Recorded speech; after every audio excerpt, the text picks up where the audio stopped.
welcome to another episode of Must See Properties. I'm Ruth Ang, your resident realtor here in the lush Ayala Westgrove Heights and the exciting Nuvali area. And if you want to get updates about properties here, please like, subscribe, and click that notification bell in our channel, Must See Properties. Ayala Westgrove Heights is a dream neighborhood that your dream house deserves, especially with its rolling terrain, breathtaking views, several parks, 3 resort-like clubhouses,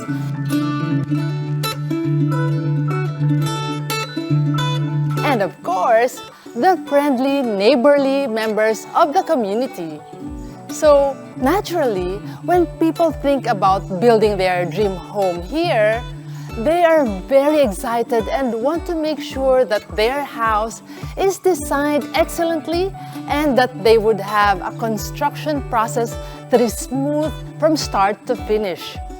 So, for this episode of Must See Properties, we are speaking with our village engineer responsible for guiding all the construction activities happening here at Ayala Westgrove Heights. He has been such a reliable and helpful resource in guiding us and our clients regarding the possible house designs in Westgrove and what considerations we always need to be mindful of. So, it's my pleasure to welcome you, Engineer Nelson Villaverde, our Village Engineering and Maintenance Manager. Thank you for having me here. Hopefully, masagot ko lahat ng mga kailangan kong masagot. Yes. Mga common questions lang naman ito na from our clients, from our buyers here in Westgrove. So, we start off with the first question? Yes, okay. I'm ready. So, the first question is, what are some of the common issues when it comes to designing and building a house here at Ayala Westgrove Heights? Yung mga architects, kanya-kanya sila ng diskarte. Pero unknowingly, hindi nila napapansin or hindi nila nababasa yung DOR na binigay sa kanila. Therefore, may nakakalimutan. And therefore, sayang din yung effort kasi pag pasa sa amin during the review, magkakaroon lang ng notation or cloud. So therefore, they need to repeat once again yung kanilang layout. So, ang kapal kasi ng deed of restrictions. Medyo. Kaya po siguro in this way, baka mas makatulong ako na mas malesen or masimplify yung lahat ng content ng DOR. That's our purpose also for conducting this interview, to help our architects or especially our owners, our lot owners, no? So, second question, what is a setback and what are the setback guidelines here in our village? Can lot owners build a pool in the 5-meter setback in front of their houses? Setback, of course, is ito yung sinet ng building code na to serve as parang firewall or space between another building. Our setback in front is 5 meter and the rest of the side is 2 meter. Now, pag corner po? Pag corner, 5 meters din siya. So therefore, magiging dalawa yung 5 meters kung corner. Anything along the street, yes. 5 meters. And meron din case, ma'am, na 3 yung road. Wow! So, sa plan, kung 3 yung road, 3 rin yung kailangan niyang i-setback na 5 meters. Kunti nang matitira dun sa buildable area. Pero meron ding area na depende po kasi sa design ni Ayala. Merong 3 roads yung kanyang coverage, pero 2 lang yung kailangan niya i-comply for the setback kasi yung property na nasa isang 3rd street, meron pang easement doon na 2 meters. So therefore, parang nakasetback ka na rin. Oh, very helpful yan. So does not necessarily mean na talagang 5 meters yung 3rd street. Yes. Kasi sometimes may easement. And applicable din siya sa ibang other phases like phase 12 Marami doon corner lot, pero isang side lang kailangan niya i-comply ng 5 meters. Kasi meron ding allotted na 2 meters doon sa isang side. I see. So pag may 2 meters na, 2 meters na lang na setback. And kapag pag ganun yung condition na merong 2 meter easement, therefore hindi mo na siya pwedeng gamitin as entrance. Yes. Of course, this is not your driveway or not your property, and therefore, ang option mo na lang is yung isang side na merong 5 meters. Yes. What about swimming pool? Pwede ba maglagay dun? Kasi 5 meters is very wide. Yes, exactly. But the DOR said na hindi tayo pwede maglagay ng swimming pool in fronting the street. I'm not sure why hindi siya allowed, pero probably kahit kayo yung magsiswim, parang it's awkward na mag-swim dun sa harapan while mayroong tumadaan na tao. Tama. Swimming pool is allowed at the back, at the side, as long as na pasok siya dun sa building footprint. So kahit sa side or sa back, hindi din pwedeng ma-occupy yung setback area. Because the swimming pool is considered as a inverted structure. So, of course, DOR is more on this structure. Yes. What about kung maglalagay ng small pond, pwede yun? Small pond, 1 feet deep, it's okay lang po kasi lang, within that setback. we consider this kind of structure as landscape. Hardscape of the landscape design. Okay. Another question po. One of the nice things that helps our village maintain its beauty is that electrical power lines and internet cables are all underground. Where do we have this laid out? What about the lines for the water supply and for the sewage? Those utilities are laid out under the street, under the road.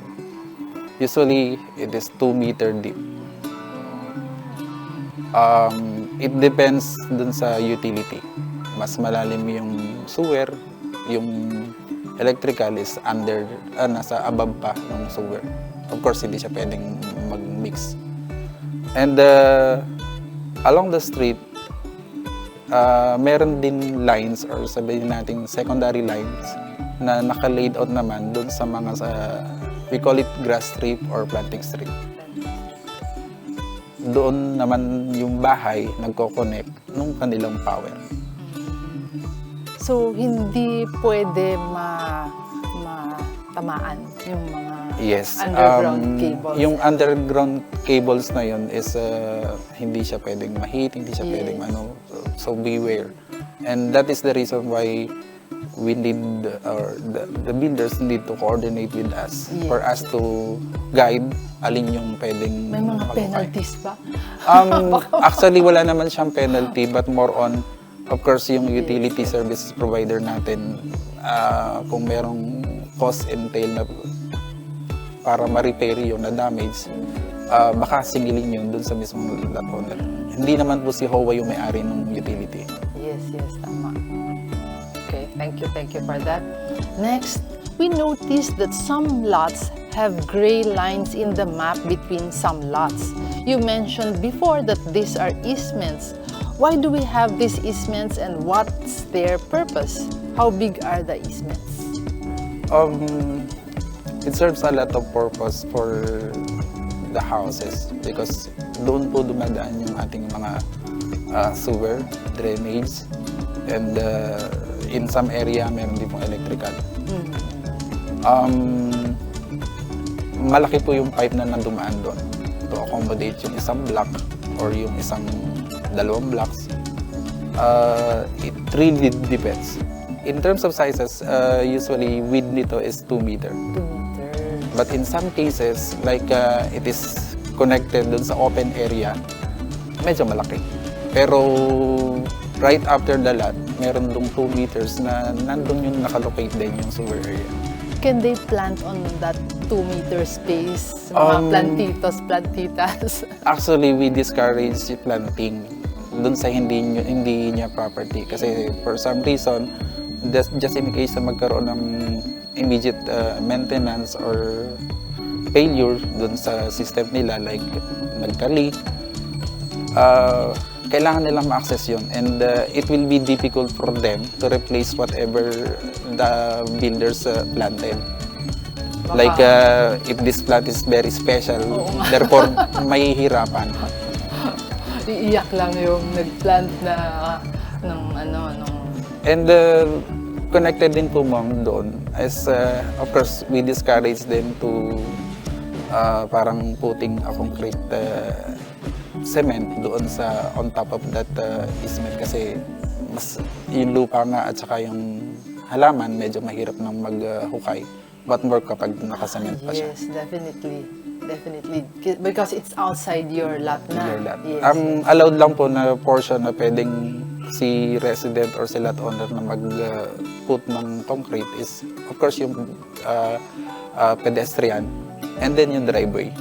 Mahirap naman po sa sasakyan na parang base strip ka na hindi mo na cement, and therefore magpuputik lang. What about po, di ba may mga lots na near the perimeter with wide easement, yung talagang like 5 meters, 10 meters, 20 meters easement, pwede ba mag-plant doon? May gawing extension ng garden? We discourage din po kasi of course yun yung supposedly daanan ni maintenance and the security. If there's a lot of bushes or shrubs doon sa backside, mahihirapan yung security natin to secure our fence. Kasi that is supposedly accessible 24/7 to our security and to maintenance itself. So imagine if there's a lot of bushes and like parang hindi siya pwedeng dumaan kasi parang nagkakaroon na ng act of dominion na kanya na yun. Pwede ba magpaalam na halimbawa may ano sila, mga cactus na mga maliliit lang, pwede bang magpaalam muna before they plant on the easements na mga malalaki, mga those who are, di ba may mga easements na mga 5 meters, 10 meters, yung sobrang wide talaga, pwede bang magpaalam? Pwede naman po, ina-allow naman po. Yung tree planting kasi, if ang gusto po ng resident is tree, ipagpapaalam natin kay Environment Committee. Pero kung mga shrubs lang, it seems like yung shrubs kasi medyo madaling tanggalin as compared din sa tree. Yung tree kasi din, yung roots niya, pwedeng ma-damage niya yung utility natin. So therefore, si native tree kasi, si Environment Committee, mas pinipili niya yung mga tree na appropriate dun sa condition natin, sa terrain, and sa area. That's very unique with Westgrove. Now we have our own environment committee na talagang nakatutok sa taking care of all these native trees. No, ganda. Sometimes we see some green metallic boxes and grayish cylinders on some lots. What are these exactly? Those are actually utility. Outside the mga lots na yon. Yes, I can guarantee na those utilities are not encroaching the private lot. These are located along the grass strip, the sidewalk, the easement. Now, you mentioned the large box, metallic green. These are what we call the transformer of Meralco. Transformers. It can cater at least 8 resident na magpapatayo ng bahay kung saan sila kukuha ng power supply. So, hindi siya pwedeng tanggalin kasi, one, saan magkoconnect yung resident natin ng power supply nila? In some area, ito po yung nakikita natin parang cylinder na nakalagay sa poste. Yes. So, in our case, mas safe siya kasi covered siya ng metallic na metal. So, Kahit hawakan natin tong metallic na to, hindi tayo magaground. Kasi they are equipped with safety precautions. That's good. Pwede ba mag-plant ng mga parang shrubs around it para mas pleasing to the eyes? Yes, we encourage din yung mga nearby na makover siya ng shrubs, but not the tree. Okay, okay. Shrubs kasi, hindi pwede siyang makover nun, pero hindi niya maapektuhan yung mga lines under that box. Unlike with tree, it will be difficult kasi yung roots itself can penetrate dun sa under nung box na yun. And somehow, unsafe kasi later on magkaroon ng short circuit or nag-connect yung line because of the penetration of the roots. So, unsafe siya. Unlike with shrubs, medyo controlled yung roots. Now, makikita din natin sa village, may mga parang cylinder naman. Cylinder is, we have 3 colors now. The parang avocado green, and then the dark green, and then the other one is light green. This is because we have 3 service provider, internet service provider. First is yung sky cable natin. Second is globe. And the third one is yung Regis Telecom, this is red fiber. Now, next po, we know that Ayala Westgrove Heights is a native tree and wildlife haven. So we have many indigenous trees all over the village. And when our prospective home buyers think about building on a residential lot with many trees, they become concerned about having to cut down those trees. Of course, we encourage house designs that incorporate the trees on their lot. But if absolutely necessary to cut down the trees, what are the normal steps and processes involved? Normally, we have 2 processes. One is internal and the other one is external. We do not have any control with external because this is a government requirement. DNR requires for every trees to be cut, there is a certain replacement of saplings that they will be required. How many saplings? Mas maliit yung kanila requirements in terms of height, but in terms of quantity, medyo marami. Parang 1:50 yung naririnig ko. And of course, meron din kailangan bayaran sa kanila para ma-process yung tree cutting permit. Now, ang requirement nila for them to apply with the DNR tree cutting permit is kailangan nila ng CNO, or Certificate of No Objection, coming from dun sa kung saan yung trees located. Since they are located in Westgrove, we normally issue a Certificate of No Objections para ma-process ng mas mabilis yung kanilang tree cutting. And yun yung aming internal.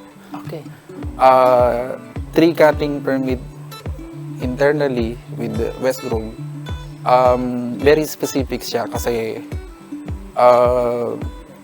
you have your choice kung gusto mong magpalit na lang ng sapling or simply donating 10,000 per tree. 10,000 per tree na ikakat? Yes.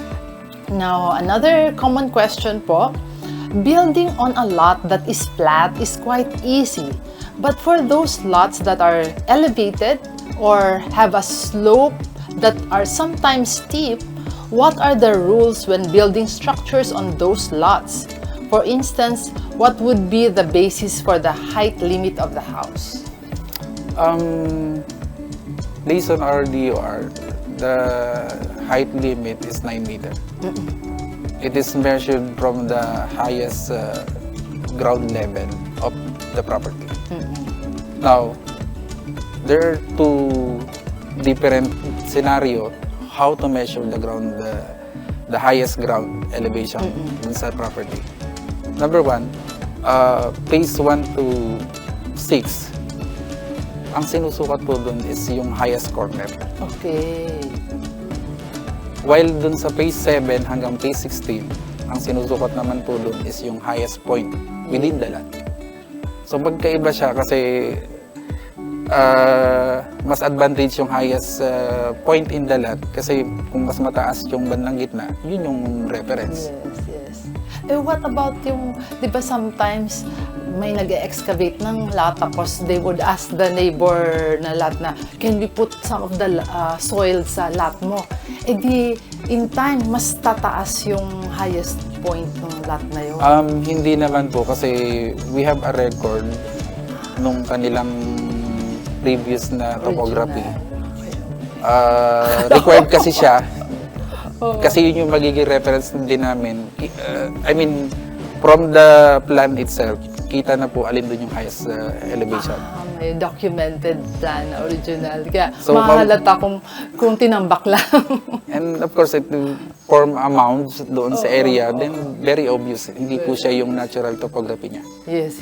Okay. And besides, dahil hindi mo naman po siya pwedeng gawin at your own without our knowledge, malalaman namin, ma'am, sir, ito po yung approval namin na pwede kayong mag-dump dito. Let's say... Kailangan din magpa-approve muna. Yes po, kasi we need to know dahil in some reason, we are not allowed just to dump. Yes. Kasi it will cause... it will be unsafe later. Yes. Kasi wala naman tayong nilagay na soil protection. Probably, pwede siyang mag-erode, pwede siyang mag-cause ng dust sa surroundings. Tama. So that's why kailangan namin siyang malaman paano mo po gagawin, paano nyo itatransfer, saan ba manggagaling, kanino, then pinayagan ba kayo. Ayun po. So allowed basta magpaalam sa Yes. owner and sa admin, sa engineering. Ang una po muna, of course, yung pagtatambakan. Kailangan aware siya. Aware yung owner ng pagtatambakan. Kasi ayaw naman po namin mangyari pagdating ng lot owner. Bakit po? Yes, tama. Okay, thank you for that.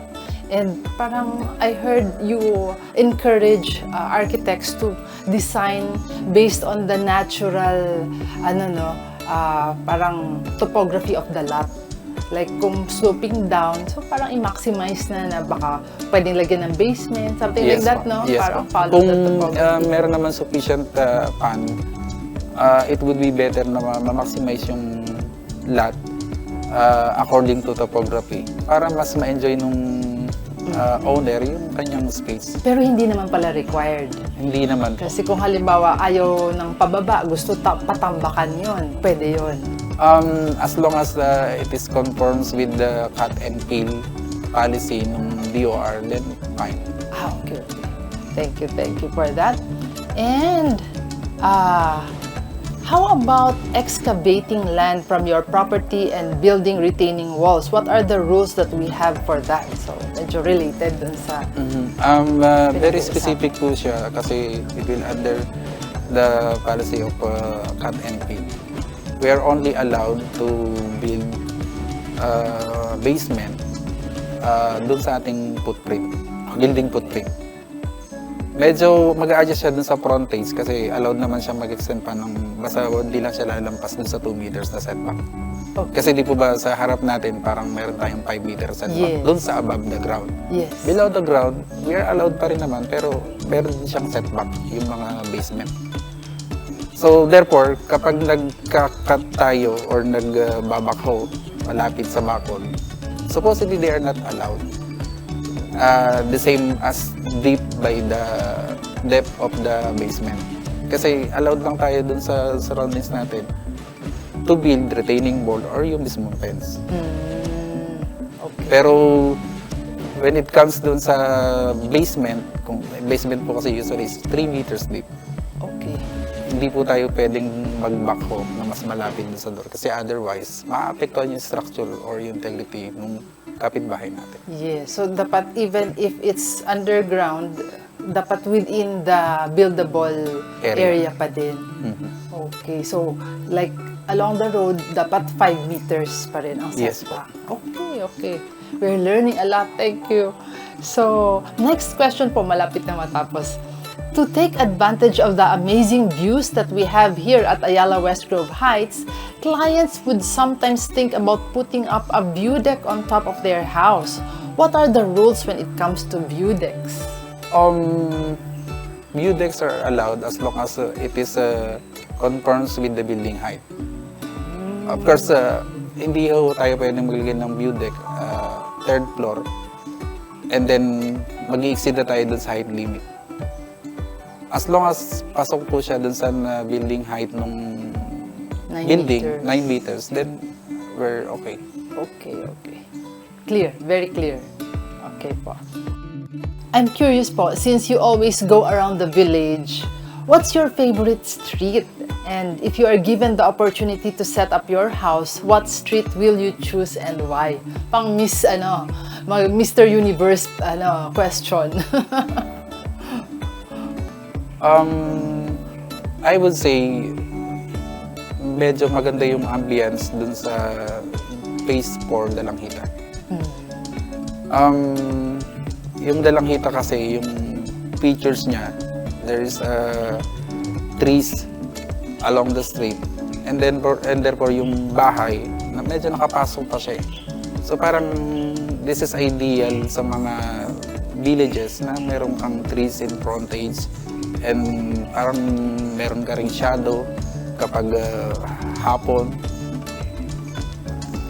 Parang ay very relaxing and ideal for villages na hindi mo masyadong makikita yung building itself. Portion lang ng building yung nakikita mo because those are covered by trees. Yes, yes. So, big trees, no? Yes. Oh. And considering Nara pa yung nandun, so mas matibay yung Nara. Nara pala yun. And it's near Kids Grove, near the gate. Yes. So, Dalanghita is your favorite street? Yes. Oh. And maganda rin yung design ng Dalanghita kasi malapad yung road. Yes. And isa yun dun sa pinakamalapad na thoroughfare natin kasi it measures more than 20. I think mga 12 meters. And what's nice for those parts na elevated pa is they can make 3 floors, no? Yes. Yung mga elevated lots. Pwede niyang magamit or Dalanghita. ma-maximize yung kanyang space or yung property kapag naka-elevate. I'm very happy na favorite mo yung Dalanghita because we have a lot for sale in that area. So hopefully we can get a new buyer already for that. Thank Hopefully. you. And for our last question, what message would you like to share or impart to those thinking of building and designing their home here at Ayala Westgrove Heights? I would say, medyo siguro list ito. Pero number 1, look for professionals para makatulong sa'yo to design your home or your house na appropriate dun sa Westgrove. Kailangan din nating ma-background check itong kukunin nating partner kasi meron ding mga cases na naiiwan ng contractor yung owner. Yes. And nanghihina ako kasi this will entail incurred a lot of cost. Yes, yes. Particularly sa owner. Yes. So, dapat kilala natin. Trusted. And sana din, as much as possible, hindi siya yung relative. Kasi construction, medyo pag-mix mo kasi yung family relation, and doing business or doing work, medyo mahirap i-balance. Magkakaroon ka ng, mawawala ka ng relative.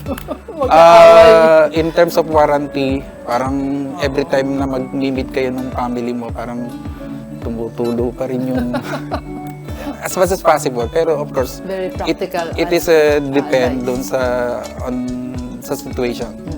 Pero if I will be asked, I would suggest na not relative kasi mahirap nga. Based on our experiences. And siguro I would say with doon sa mga gustong magtayo, I would suggest na parang this is the best time na today or kahapon dapat nag-start na kayo. Kasi bakit? Dahil habang maaga or habang bata pa yung mga young professional, makapag-build na ng family or na-set up na yung family and yung kanilang bahay dito. Kasi mas ma-enjoy ng mga kids yung surroundings. Yes. Hindi ito pang retirement village lang, no? Right? Hindi lang kasi parang pag-retirement, ang na-enjoy mo, yung elder na natin, parang hindi naman nila kailangan masyadong mag-enjoy. Mas kailangan nating mag-enjoy yung kids rather than sa adults.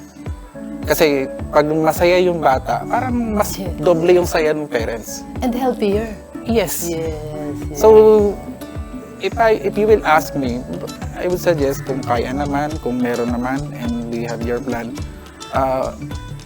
why not build it now para mas ma-enjoy ng mga kids. Yung distance naman from Metro Manila and based on our experiences with the COVID pandemic, living in a city medyo mahirap. Isolated ka sa lahat ng mga area. Unlike with our village, hindi ka lang isolated dun sa bahay, pero pwede kang lumabas kasi it is open. Yes, with many birds. How many species nga tayo? 82 ba? 83, I think. 83 documented different species of birds in Westgrove alone. In Westgrove alone. Thank you.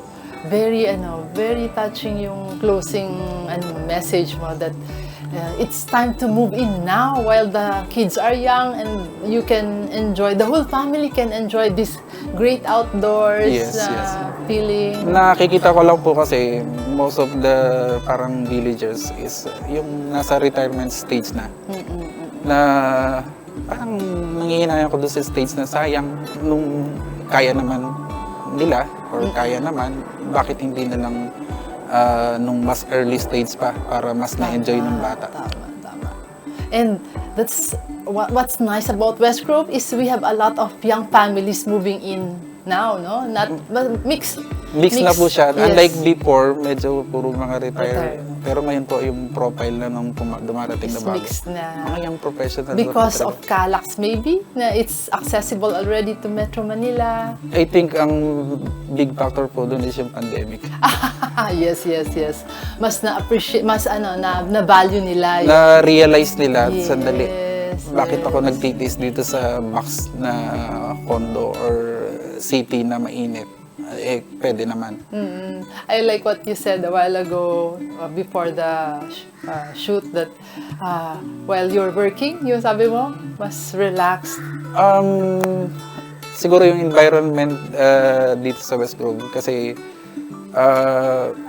kapag nasa corporate ka or sa building, parang paglabas mo, building pa rin or structure, road, traffic, mainit. Yes. Dito, kapag naboboard ako sa work, lumabas ka lang ng bintana or lumabas ka lang ng building, it's an immediate unwind. Yes. You feel refreshed na, no? Madali kang ma-refresh kasi ang environment mo more on green, mountains, Yes. and parang hinehele ka pa ng mga ibon, mga And the breeze. ng hangin. Ang ganda. And of course, thank you also for being the manager in maintaining our grounds and keeping it beautiful and keeping the amenities clean and orderly. So we'd like to thank you and your team. And thank you so much po. We are just doing this for our job. And ito po yung sukli namin for the village. Yes. Although hindi kami perfect, there's an issue, meron pa rin mga pero we're doing our best. The homeowners here are also doing their share, doing their part to help also maintain the village. Yes, no? malaking tulong po siya kasi of course, limited lang yung workers namin, yung tao.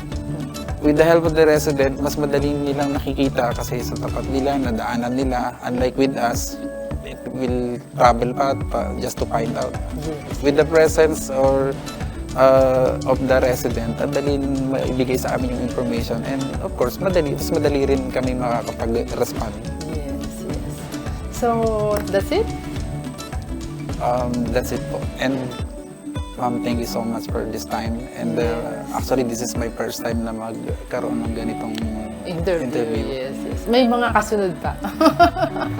Thank you very much again, Engineer. Engineer Nelson, thank you very much. Thank you so much. Thank you for sharing your time and your knowledge. And I think the information you shared with us today will answer the questions in the minds of our lot owners and those who are planning to build their houses. And So, hopefully po ma'am nakatulong ako in somehow or mas marami pa tayong ma-encourage na makabili or makapagpatayo. Yes, Kasi yes. sana ma-enjoy nila habang nandito yung maganda pa yung mga scenery. yes, yes, yes. Thank you very much again. Thank you. Thank you so much po. And God bless. God bless. Yeah. Sige po. Thank you.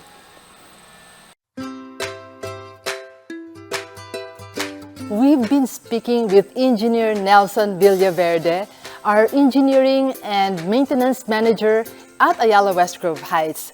Do share your comments or reactions in the comments box below. We'd love to hear about them. Now, if you have any additional questions for Engineer Nelson, please feel free to get in touch with us so we can help you get some more useful tips, and we can also share a longer or more comprehensive version of this video that will be very helpful. Now, for those who want to build and sell houses here in Ayala Westgrove Heights or the Nuvali area, we can also share the common must-haves that most of our buyers are looking for. Please just get in touch with us. And as always, if you wish to buy or sell your property here in the lush Ayala Westgrove Heights and the exciting Nuvali area, do contact us through our number or on our website www.ayalawestgroveforsale.com. Make sure also to like, subscribe, and click that notification bell in our channel, Must See Properties. We upload a new video for you every Thursday. See you!